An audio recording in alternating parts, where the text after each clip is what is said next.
السلام علیکم ورحمۃ اللہ وبرکاتہ۔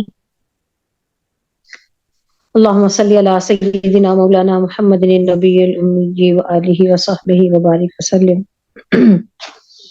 ہم سلام کے بارے میں مختلف ابواب پڑھتے چلے آ رہے ہیں، کافی ساری احادیث ہو گئی ہیں۔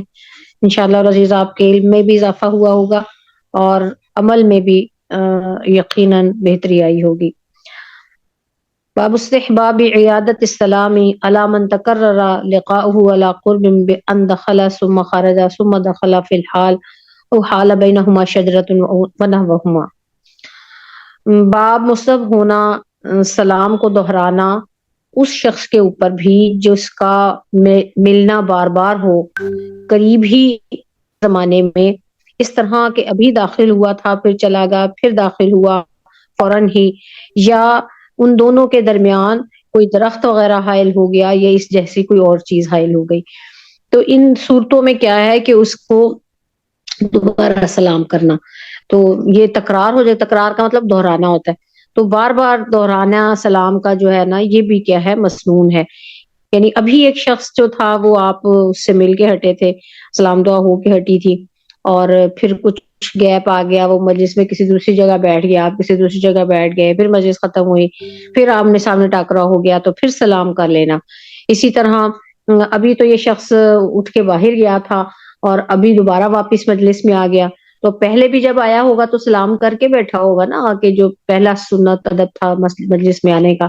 اب پھر آیا تو پھر اس کو دوبارہ سلام کرنا ہے۔ یعنی اس شخص نے، باہر سے آنے والے نے بھی سلام دوبارہ کر کے مجلس میں بیٹھنا ہے، اور اگر اس مجلس میں چلتے پھرتے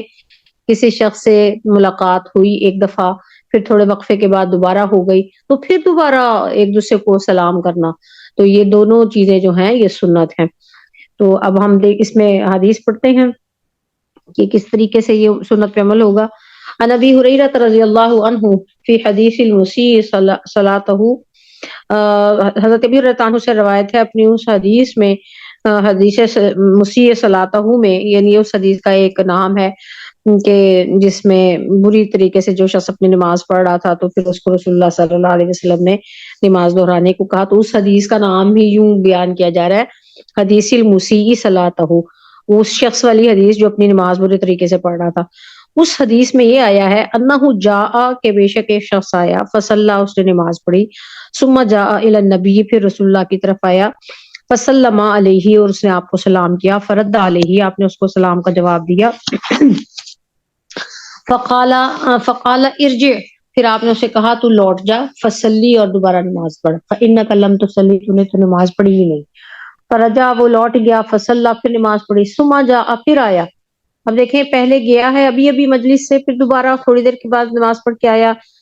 فسلم، پھر سلام کیا، علی النبی صلی اللہ علیہ وسلم، نبی صلی اللہ علیہ وسلم پہ۔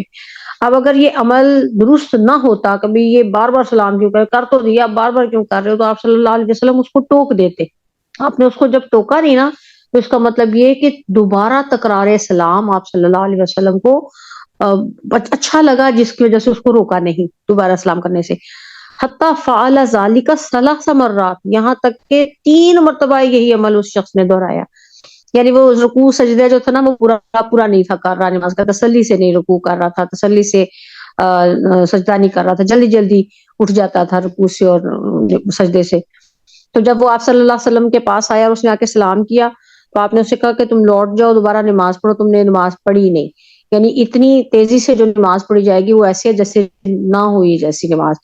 تو پھر گیا، پھر آیا، پھر سلام کیا، پھر آپ نے اسے یہی کہا، اس طرح پھر گیا، پھر آیا، پھر سلام کیا،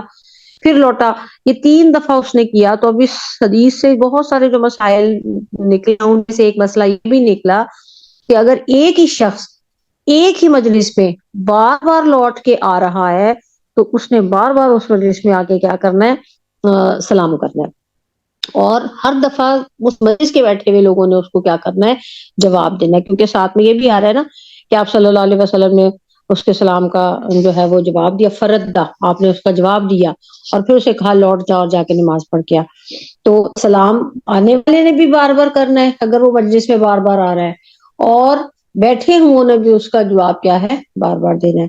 لیکن اگر اس مجلس میں کوئی علم کی بحث چل رہی ہے، کوئی سبق پڑھایا جا رہا ہے، قرآن پڑھایا جا رہا ہے، یا قرآن ہی کی کلاس لگی ہوئی ہے، یا کوئی اور علمی ایسا تذکرہ، کوئی شخص کچھ بھی اسپیچ کر رہا ہے اور باقی لوگ سب اس کو سن رہے ہیں، تو اب جو شخص آئے گا نا، اس نے خاموشی سے ہلکی آواز میں سلام کرنا ہے اور آ کے بیٹھ جانا ہے درمیانی سی آواز میں، کہ جو قریب قریب کے صفوں والے لوگ ہیں ان کو سن جائے، اور وہ سلام کا جواب. کیونکہ ایک کام کسی محفل میں چل رہا ہو نا، مثلا ایک شخص کلام کر رہا ہے اور باقی سب سن رہے ہیں، اب اگر ایک شخص بار بار آ رہا ہے جا رہا ہے آ رہا ہے جا رہا ہے، وہ جب سلام بار بار کرے گا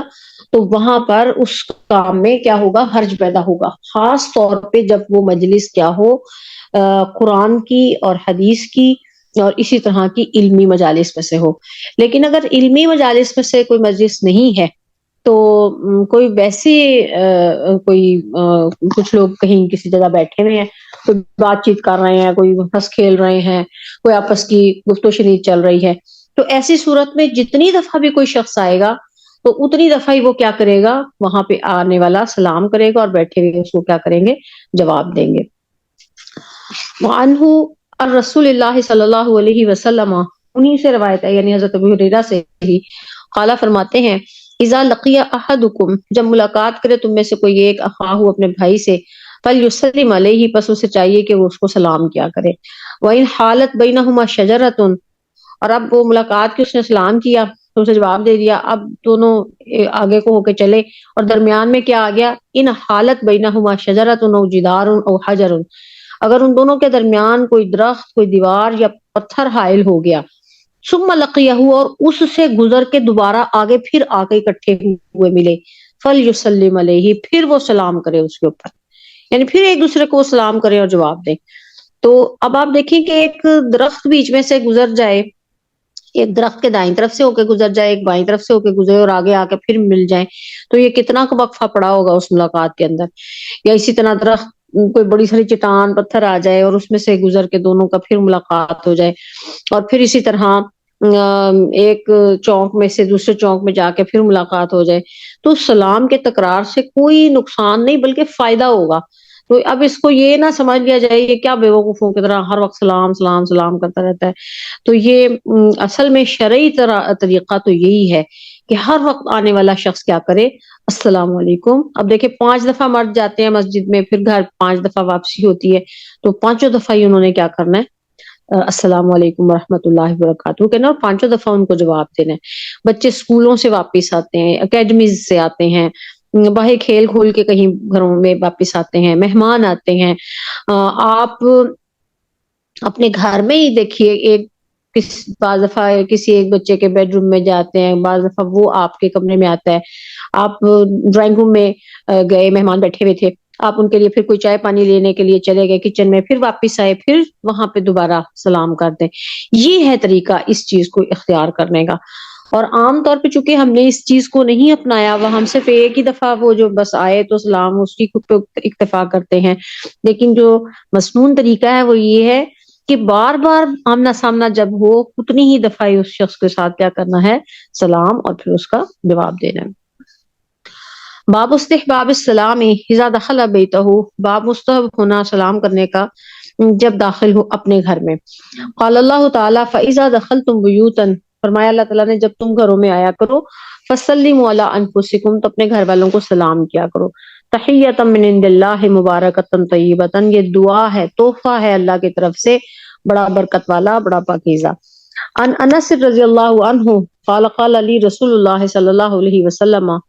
حضور صلی اللہ علیہ وسلم نے حضرت انس روایت کرتے ہیں، رسول اللہ سے فرماتے ہیں آپ نے مجھے فرمایا، یا بنیا، اے میرے چھوٹے بیٹے. حضرت انس کو بہت چھوٹی عمر میں ان کی والدہ نبی صلی اللہ علیہ وسلم کی خدمت کے لیے چھوڑ گئی تھیں کہ آپ کی خدمت کیا کریں گے. تو یہ آپ صلی اللہ علیہ وسلم کے غلام نہیں تھے، خادم تھے. تو بہت کم سنی میں آپ کے پاس آ گئے تھے، اور پھر کوئی 11 سال حضور صلی اللہ علیہ وسلم کے ساتھ آپ کا رہا،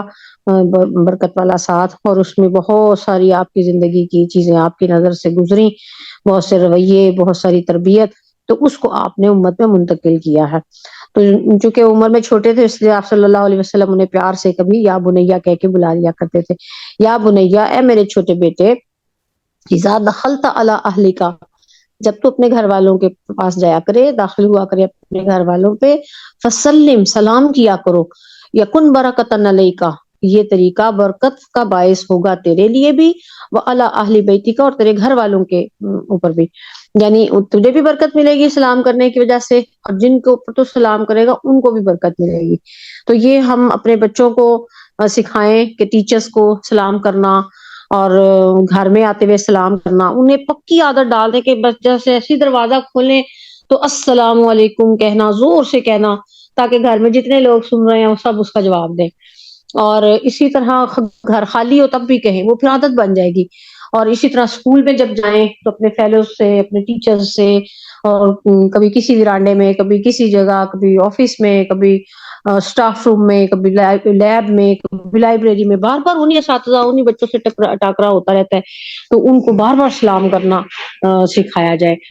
تو ہم نے بس بہت ساری چیزیں چونکہ ویسے ہی لی ہیں، اور اسی میں ہی ہم اپنے لیے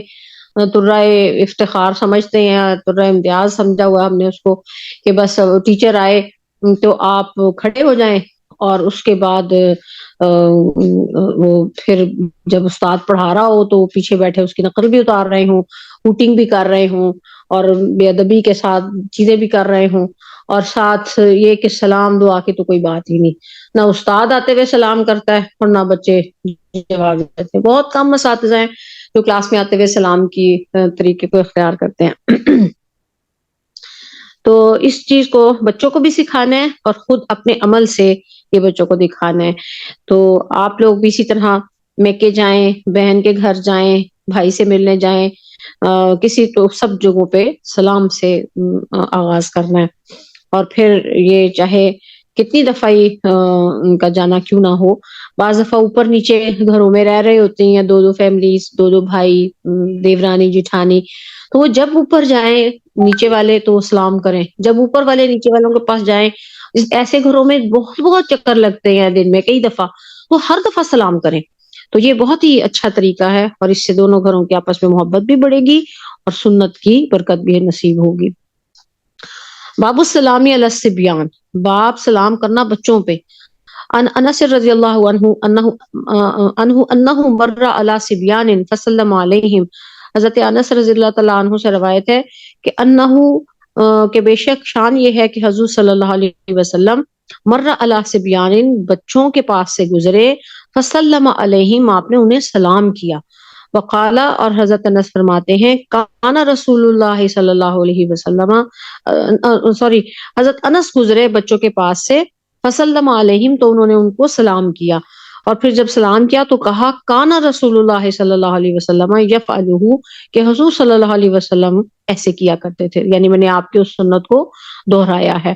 یعنی ان کا گزر حضرت انس کا بچوں کے پاس سے ہوا، تو انہوں نے بچوں کو، حالانکہ آپ بڑے تھے اور وہ چھوٹے تھے، اس سے یہ پتا چلا کہ بڑے بھی چھوٹوں کو سلام کریں، تو یہ اس میں کوئی مذائقہ نہیں۔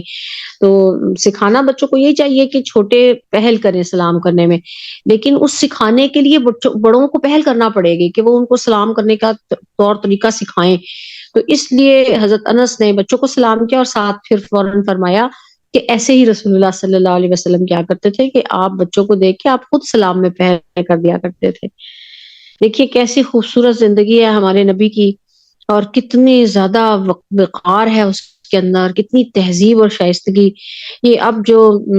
تہذیب کے ڈانڈے برسائے جاتے ہیں اور بتایا جاتا ہے کہ جی مہذب دنیا، مہذب دنیا کا یہ جو سبق پڑھایا جاتا ہے، اس مہذب دنیا کا آج کا چہرہ دیکھیں، اور ان احادیث کے اوراق پہ پھیلے ہوئے یہ موتی دیکھیں ذرا، یہ آج سے 1400 صدیوں پہلے کے اخلاق ہیں جو حضور صلی اللہ علیہ وسلم انسانیت کو سکھا کے گئے کہ بڑے بچوں کو سلام کریں، ہر آنے والا صاحب مجلس کو سلام کرے، مجلس میں بیٹھے ہوئے لوگ اس کو سلام کریں، سوار پیدل کو کرے، پیدل بیٹھے ہوئے کو کرے، تھوڑے زیادہ کو کریں، بار بار کریں، جس کو جانتے ہو نہیں جانتے سب کو کرو، دعا ہے، تحفہ ہے اللہ کی طرف سے۔ تو یہ چیزیں یہ جو اب کی جدید دنیا ہے، یہ تو اب جا کے کہیں ہیو اے نائس ڈے اور گڈ مارننگ اور گڈ ایوننگ اور فلاں فلاں شروع ہوئے، لیکن یہ تو بڑی حد 200-300 سال کا کلچر ہے یہ، بلکہ اس سے بھی کم۔ لیکن اس سے پہلے کی دنیا میں آپ جس جہالت اور جس سیاہی کا دیکھتے ہیں، وہ تھا غلاموں کا دور تھا، اور جب گورے کان کو برابر نہیں بیٹھنے دیتے تھے، اور جب ان کو انسان ہی نہیں سمجھا جاتا تھا، اور پھر کس طرح ان کے ساتھ تذلیل کی جاتی تھی، کس طرح غلاموں کی منڈیاں لگا کرتی تھیں، اور کس طرح ان کے ساتھ انسانیت سلوک ہوتے تھے. اور یہاں نبی کریم صلی اللہ علیہ وسلم جو آپ کے خادم ہیں اور چھوٹے بچے ہیں، آپ ان کو سکھا رہے ہیں کہ اے میرے پیارے بیٹے، جب تو گھر والوں کے پاس جایا کرے تو انہیں سلام کیا کرو، کہ تجھے بھی اس سے برکت ملے گی، تیرے گھر والوں کو بھی ملے گی. اور جب آپ بچوں کے پاس سے گزرتے تو آپ ان کو خود سلام کرنے میں پہل کرتے. یہ ہیں وہ اخلاق عالیہ، یہ ہیں وہ اقدار عالیہ، یہ ہے اصل میں تہذیب. یہ اس دور میں اس تہذیب اور اخلاق اور شائستگی کا آغاز کیا نبی کریم صلی اللہ علیہ وسلم نے، جو زمانہ وہ تھا کہ کبھی پانی پینے پلانے پہ جھگڑا، کبھی گھوڑا آگے بڑھانے پہ جھگڑا. یہ اتنی اتنی سی باتوں کے اوپر جنگیں ہوتی تھیں، اور کئی کئی سال چلتی رہتی تھی. ایک بس نامی جنگ تھی جو ایک اونٹنی کے قتل پہ شروع ہوئی تھی، اور 50 سال وہ جنگ عرب لڑتے رہے کہ اس نے میری اونٹنی ماری، پھر اس نے اس کو مارا، پھر اس کے قبیلے نے مارا، پھر یہ 50 سال یہ جنگ ان کے درمیان ہوتی رہی. اس قدر اخلاق برے تھے. اس زمانے میں نبی صلی اللہ علیہ وسلم نے سلام، دعا اور تہذیب اور شائستگی سکھائی، اور اس وقت بتایا کہ ملنے ملانے کے آداب کیا ہیں، اور ایک دوسرے کے ساتھ پیش آنے کی رسمیں اور طریقے کیا ہیں. یہ ہے اصل میں انسانیت، جب اس وقت سکھائی جب کوئی جانتا نہیں تھا ان چیزوں کو، کوئی طریقہ ہی نہیں کسی کو پتا تھا. ابھی بھی آپ دیکھیے کہ بعض جگہوں پہ ایسا ملتا ہے آپ کو ماحول کہ مرد گھروں میں آتے ہیں تو وہ بھی سلام کے بغیر ایسے ہی منہ اٹھا کے اندر گھس جاتے ہیں، جیسے بس کیا کہا جائے. اسی طرح خواتین بھی کسی جگہ آتی ہیں تو وہ بھی ایک ایسے کسی جگہ سے، میری والدہ کو بھی کہیں وہاں جانا پڑا تو وہاں ایسے ہی وہ جو صاحب آئے تو اندر آ گئے، اور نہ سلام نہ دعا تو کچھ. تو میں نے کہا آپ نے تو سلام ہی نہیں کیا. تو کہنے لگے یہ کوئی مسجد ہے، کوئی مولوی صاحب بیٹھے ہیں یہاں کے میں مولوی صاحب کو سلام کروں؟ تو اس کا مطلب یہ نہیں ہے کہ سلام جو ہے وہ آپ نے مخصوص قسم کے لوگوں کو کرنا ہے، تمام اہل اسلام کو اپنے سلام میں پہل کرنی ہے. ہاں البتہ کفار کو سلام نہیں کرنا ہوتا. وہ اگر آپ کے ساتھ رہنے سے جیسے کلچر ہو جاتا ہے، وہ باتیں ہماری بھی سیکھ جاتے ہیں. جیسے ہمارے گھروں میں آنے والے کوئی غیر مسلم ہوتے ہیں، وہ کوئی صفائی کرنے آتا ہے یا کوئی کوڑا اٹھانے آتا ہے، وہ بعض دفعہ نا کہہ دیتے ہیں باجی السلام علیکم، تو ان کو جواب میں صرف وعلیکم کہنا ہوتا ہے، ان کو سلام میں پہل بھی نہیں کرنی ہوتی. اور کیونکہ یہ اللہ تعالیٰ نے فرمایا تحیت، یہ اللہ کا تحفہ تمہارے لیے برکت والا. اور کفار پہ تو سلامتی نہیں ہوتی نا، اہل جو اللہ کا ہی کفر کر کے بیٹھے ہوئے ان پہ کس بات کی سلامتی. ہاں البتہ ہم نے اپنے کسی ہاتھ پاؤں اور عمل سے اور کسی طریقے سے ان کو انسانی ایذا نہیں دینی، لیکن یہ بھی نہیں کرنا کہ ان کے اوپر سلامتیاں بھیجتی جائیں. سلامتیاں اللہ نے مسلمانوں کی دعا اور تحفہ بنایا آپس میں کرنا. ہاں البتہ آپ ان کے ساتھ اخلاق سے پیش آ سکتے ہیں. اگر وہ غریب ہیں تو ان کی کچھ مالی امداد بھی کی جا سکتی ہے. اب جیسے کورونا میں، کووڈ کے دنوں میں یہ لوگ بھی اسی طرح بے روزگار ہوئے تھے جس طرح باقی ساری دنیا ہوئی ہوئی تھی. تو کئی میں نے لوگ ایسے دیکھے مسلمان جنہوں نے بھیجے پیسے اور یہ کہا کہ یہ چاہے نان مسلم بھی آئیں آپ کے پاس اور چاہے مسلمان ہو، بغیر کسی مذہب کی اس کے تقسیم کر دیجیے. ایسے موقعوں پر جو ہے وہ اخلاق جو ہے وہ تو مسلمان غیر مسلمان سب کے ساتھ کیا ہے، لیکن کچھ خاص ہماری تہذیبی چیزیں ایسی ہیں جن کو ساتھ مخصوص کیا گیا ہے مسلمانوں کے ساتھ، اسی میں سلام میں پہل بھی ہے. باب سلام الرجل علی زوجته والمرأة من محارمه وعلى اجنبیت واجنبیات لا يخاف الفتنہ. باب سلام کرنا آدمی کا اپنی بیوی کو اور عورت کا اپنے محرم رشتوں کو، اور اجنبیہ عورت کے اوپر اور اجنبی عورتوں کے اوپر، ایسی صورت میں جبکہ فتنے کا خوف نہ ہو ان عورتوں کو سلام کرنے سے. بس سلام ہننا، اور ان عورتوں کا بھی سلام کرنا مردوں کو کسی شرط کے ساتھ کہ جب کوئی عورت نامحرم مرد کو، اجنبی مرد کو سلام کر رہی ہے تو فتنے کا خوف تو نہیں ہے. تو یہ دونوں طرف یہ شرط موجود ہو تو اب اگر مرد جو ہے، ویسے تو مردوں کو تو بغیر کسی اس کے شرط کے سلام کریں گے، چاہے وہ اجنبی ہے جانتا ہے اس کو یا نہیں جانتا. لیکن آدمی اپنی بیوی کو بھی اور اپنے محرم رشتوں کو بھی اسی طرح کرے گا، اس میں بھی کوئی مذائقہ نہیں، وہ تو دعا کرنا ہی سب سے بہتر جگہ وہی ہے۔ اور پھر یہ کہ اجنبی عورت کو اور اجنبی عورتوں کو اگر کوئی آدمی سلام کرے تو اس میں شرط یہ ہو کہ ان کو سلام کرنے میں کوئی فتنے کا خوف تو نہیں ہے، کوئی خرابی تو نہیں پیدا کہ یہ سلام دعا سے سلسلہ شروع ہو اور پھر آگے بڑھ کے اور خرابی پیدا ہو جائے۔ تو ایسی صورت میں اگر فتنے کا خوف ہے نا، کچھ ایسے حالات اور قرائن نظر آتے ہیں یا کوئی ایسا ماحول یا کوئی ایسی چیزیں جیسے سینس کر لیتا ہے انسان، تو ایسی صورت میں آدمی کو عورتوں کو بھی سلام کرنے میں، اجنبی عورتوں کو سلام کرنے میں پہل نہیں کرنی۔ اور ایسی صورت میں جب فتنے کا خوف نہیں ہے تو آدمی کر سکتا ہے۔ مثال کے طور پہ کوئی استاد ہے، وہ پردے کے پیچھے بیٹھ کے پڑھاتا ہے، تو وہ جب کلاس میں آتا ہے اور شاگرد بیٹھی ہوئی ہے پہلے سے، تو وہ آ کے انہیں سلام کر سکتے ہیں۔ تو اور ایسی کلاسوں کے لیے جو ہے نا وہ پھر اور شرائط ہیں کہ بھی کس صورت میں اس چیز کو جاری کرنا چاہیے، ورنہ بہتر یہ ہے کہ خواتین کو خواتین ہی پڑھائیں۔ لیکن اگر کسی جگہ جیسے بعض دفعہ کچھ بڑی کتابیں ہوتی ہیں، بہتر ہوتا ہے کہ وہ ذرا ماہر اساتذہ سے پڑھا لیا جائے۔ تو ایسی صورت میں ان بچیوں کے پاس ایک محرمہ ذرا بڑی عمر کی کوئی مدرسہ بیٹھے ان کی نگرانی کے لیے،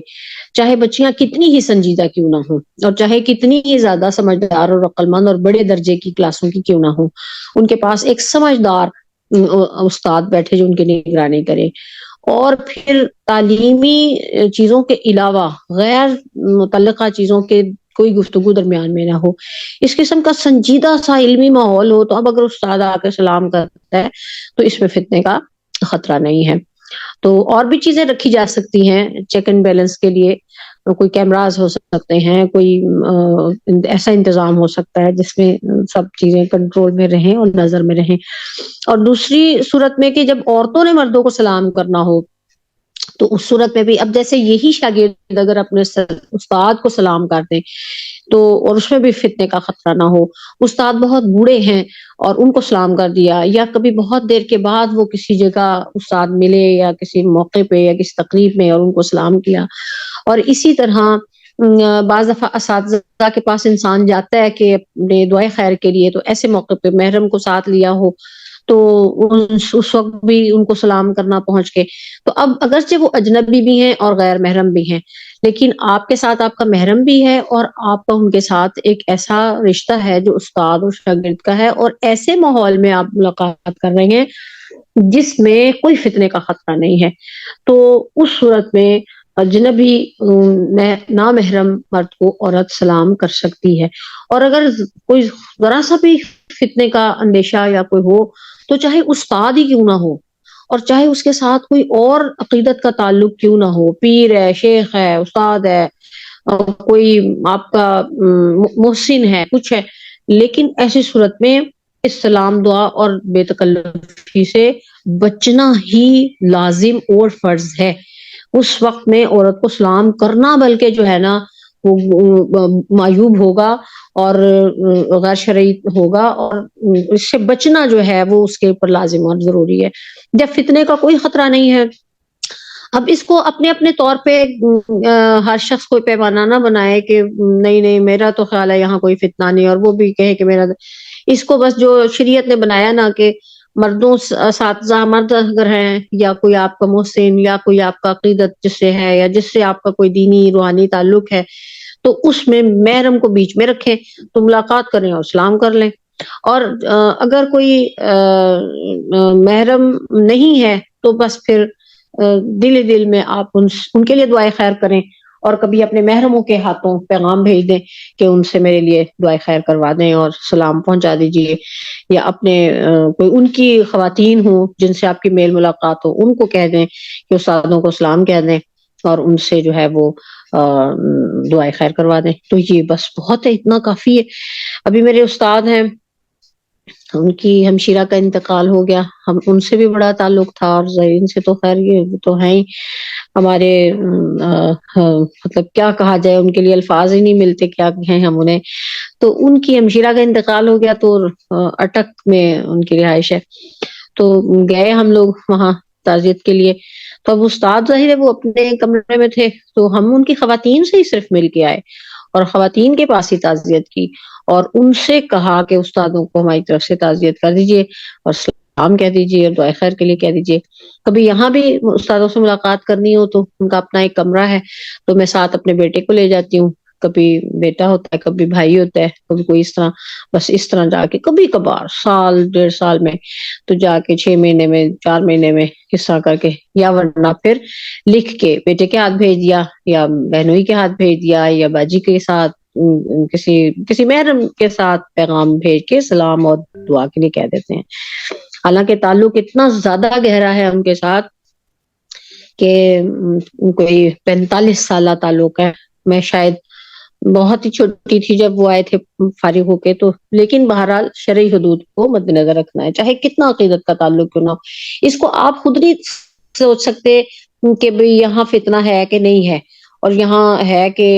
میں جو گیس کر رہی ہوں وہی صحیح ہے. بس جو شریعت نے حدود لگائی ہیں ان کے مطابق. اللہ تعالیٰ توفیق نصیب فرمائے. وعن سهل بن سعد رضی اللہ عنہ قال كانت فينا امرأة وفي رواية كانت لنا عجوز تأخذ من رسول السلق فتطرحه في القدر وتكركر جبات من شعير فإذا صلينا الجمعة انصرفنا نسلم عليها فتقدمه إلينا. حضرت سہل بن سعد فرماتے ہیں ہم میں ایک بڑھیا تھی, ایک عورت تھی, اور ایک روایت میں ہم میں ایک بڑھیا تھی. وہ پکڑا کرتی تھی چقندر کی جڑیں, بس وہ ان کو پکایا کرتی ایک ہنڈیا میں اور اس کے اندر کچھ دانے جو کے پیس کے ڈال دیا کرتی تھی. تو کر کرو پیس ڈالا کرتی جب باطن کچھ دانے من شعیرن جو کے. فاذا صلینا جب ہم نماز پڑھ چکتے جمعہ کی, منصرفنا اور ہم مسجد سے باہر آتے تو وہ مسجد کے باہر ہی کہیں وہ اپنی وہ ہنڈیا سے جو اس نے پکائی ہوتی تھی نا وہ لے کے بیٹھی ہوتی. نسلم علیہا تو اب ہم اس کو سلام کیا کرتے. اب یہ دیکھیے اجنبی ہے لیکن چونکہ وہ بہت بوڑھی ہے اور یہ سب جو مسجد سے نکلے ہیں, ایک بڑی ظاہر جماعت نکلتی ہے ایک دم مسجد سے, تو ایک ہجوم کے اندر اور جبکہ وہ ہجوم بھی صحابہ کا ہو, مسجد سے نکلنے والے متقی پرہیزگار لوگوں کا ہو, ایسی صورت میں اور وہ عورت بھی جو ہے وہ عمر میں بہت زیادہ ہے تو صحابہ اس کو سلام میں پہل کر دیا کرتے. فتقدمہ پس وہ آگے کرتی ہماری طرف وہ پکا ہوا کھانا, یعنی وہ ہمیں وہ پکایا ہوا کھانا جو لے کے آئی ہوتی تھی وہ ہماری طرف بڑھا دیتی. تو اس سے پتہ چلا کہ جہاں فتنے کا خوف نہیں ہے تو مرد بھی جو ہیں وہ عورت کو سلام میں پہل کر سکتے ہیں. وعن ام ہانی حضرت ام ہانی حضرت عنہا سے روایت ہے. میم کلاس کا ٹائم اچھا اینڈ ہو گیا. ٹھیک ہے بیٹے. اللهم تقبل منا انك انت السميع العليم وتب علينا انك انت التواب الرحيم وصلى الله تعالى على خير خلقه محمد وآله وصحبه اجمعين. السلام علیکم ورحمۃ اللہ وبرکاتہ.